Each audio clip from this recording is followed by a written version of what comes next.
오늘 쓴 글 한번 읽어보도록 할게요. 과거의 나는 나 자신이 흠모할 만한 사람이 되기 위해 흠모하는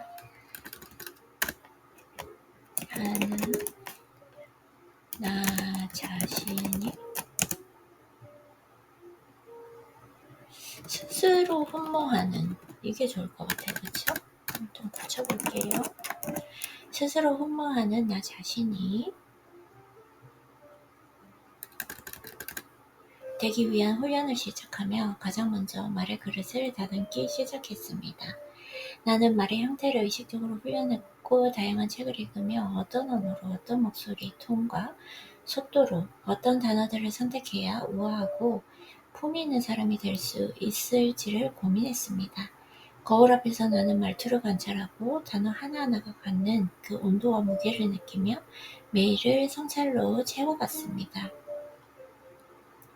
그 훈련은 참으로 의미 깊은 여정이었습니다. 놀랍게도 내가 말을 내뱉는 속도와 톤만으로도 나의 감정이 좌우된다는 것을 발견하게 되었기 때문입니다.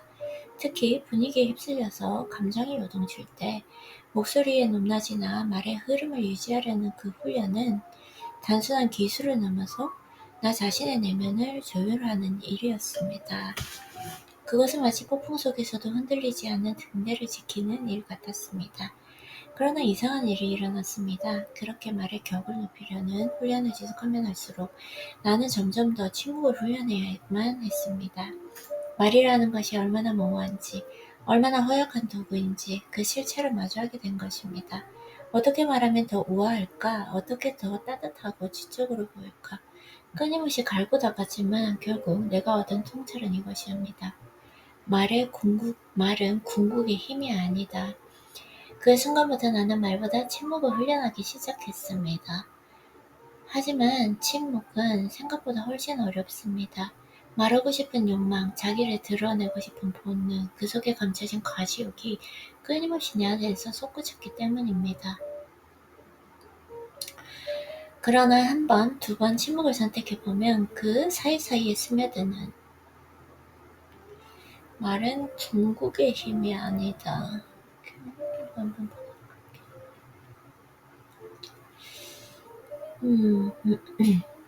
하지만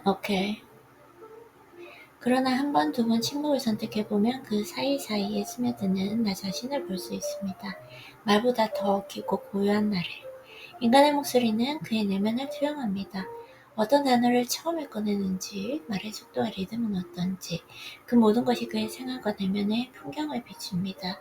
그의 하루가 고요한 호수인지 전쟁터인지, 말에는 그 흔적이 묻어납니다. 하지만 그럼에도 불구하고 나는 알게 되었습니다. 아무리 아름다운 미사역으로 스스로를 치장하더라도 단 한 번 말과 행동이 어긋나는 순간 그 모든 말들은 무너진다는 것을. 그래서 말은 힘이 있지만 동시에 허상입니다.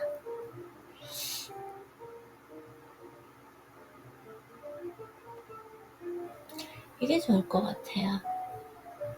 말은 힘이 있지만 동시에 허상이다.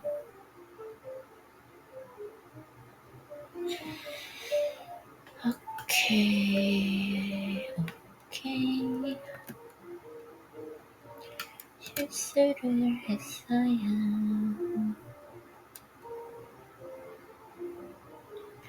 네, 제목을 이걸로 정했어요. 이게 좋을 것 같아요.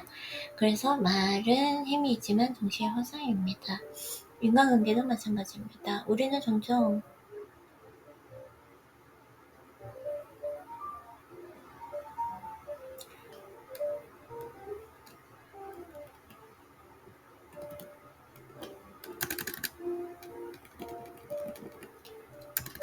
나 사랑해? 나 사랑해가 좋을 것 같아요. 우리는 종종 나 사랑해? 라고 묻습니다. 그러나 진정한 관계에는 그 질문조차 필요가 없습니다. 신뢰는 말로 확인하는 것이 아니라 행동에서 읽히는 온기로 증명됩니다. 그 사람이 보여주는 미소, 나를 더 아끼는 듯한 배려, 말 없는 손짓 하나에도 사랑은 스며 있습니다. 그리고 우리가 그 사랑을 확신할 수 없다면 거기엔 이미 금이 간 것입니다. 신뢰와 사랑은 유지될 때만 의미가 있습니다.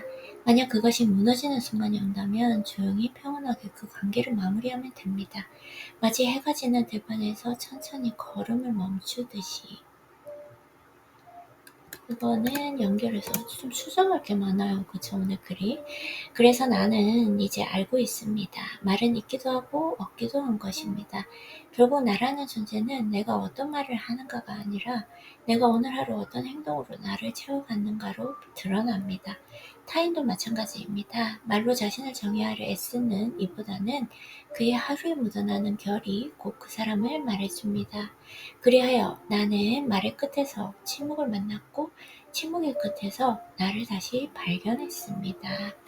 네. 이렇게 글을 마무리했습니다. 영어도 한번 읽어보도록 할게요. 제목은 At the end of words I found silence. At the end of words I found silence.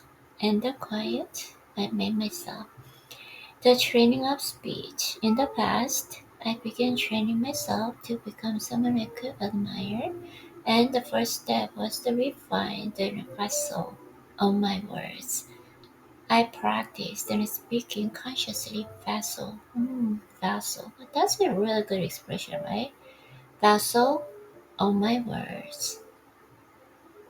Read widely and pondered what kind of language, tone, pace, and word choice will shape me into graceful and dignified person. In front of the mirror, I studied the manner of speaking, feeling the temperature and the weight of each word. As I filled each day with the reflection, that training became a deep, meaningful journey. To my surprise, I discovered that my emotions could be regulated simply by the speed and the tone of my speech, especially when emotions swelled in the heat of the moment. Maintaining the rhythm and tone of my voice was no longer just a technical skill. It became a way to harmonize with my inner self. It wasn't like standing firm as a lighthouse in the midst of a storm. The realization language is fragile, but something strange began to happen.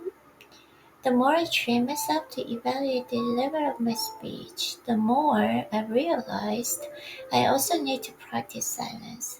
I was confronted by the reality of how ambiguous and fragile language truly is. Fragile, fragile, fragile, fragile. I had polished my speech endlessly, wondering how to sound more elegant, more intelligent. And yet, the insight I gained was this: language is not the ultimate form of power, the discipline of silence. From that moment on, I began training in silence, yet the silence proved to be far more difficult than words. The desire to speak, to reveal myself, the vanity hidden within the urge constantly surged inside me. But once then again I chose silence, I began to sense myself emerging in the quiet in between, a deeper, calmer version of myself than words could ever convey. What our voice reveals. The person's voice reflects their inner world. The first word they choose to speak, the rhythm and pace of their sentences, all of it mirrors in the landscape of their daily life and the internal state. Whether their day was in a serene lake or battlefield, it lingers in their speech. And still, I came to understand this. No matter how beautifully one dresses themselves in eloquence, the moment words and actions fall out of the alignment, everything collapses. Words have power, yes, but they're also an illusion. Love and trust are beyond words. Human relationships are no different. We often ask, do you love me? But in a true relationship, even the question becomes unnecessary. Trust. Oh my God, truth? Trust is not confirmed through words, but proven through the warmth of actions. A smile, a quiet gesture, a thoughtful act that cherishes me more than I do myself. Love shapes me through these things. And if we cannot be sure of that love, then perhaps a crack has already begun to form. Letting go gracefully, trust and love only hold meaning when they are maintained. If the time comes and when they begin to break, then it is best to end the relationship quietly and peacefully, as if gently coming to a healthy inner field at sunset. The suffer beyond the language, so now I know words can exist and they can vanish. In the end, who I am is not defined by what I say, but by how I feel my day through action. The same goes for others, and rather than those who strive to define themselves through words, it is the texture of their daily life that speaks more clearly.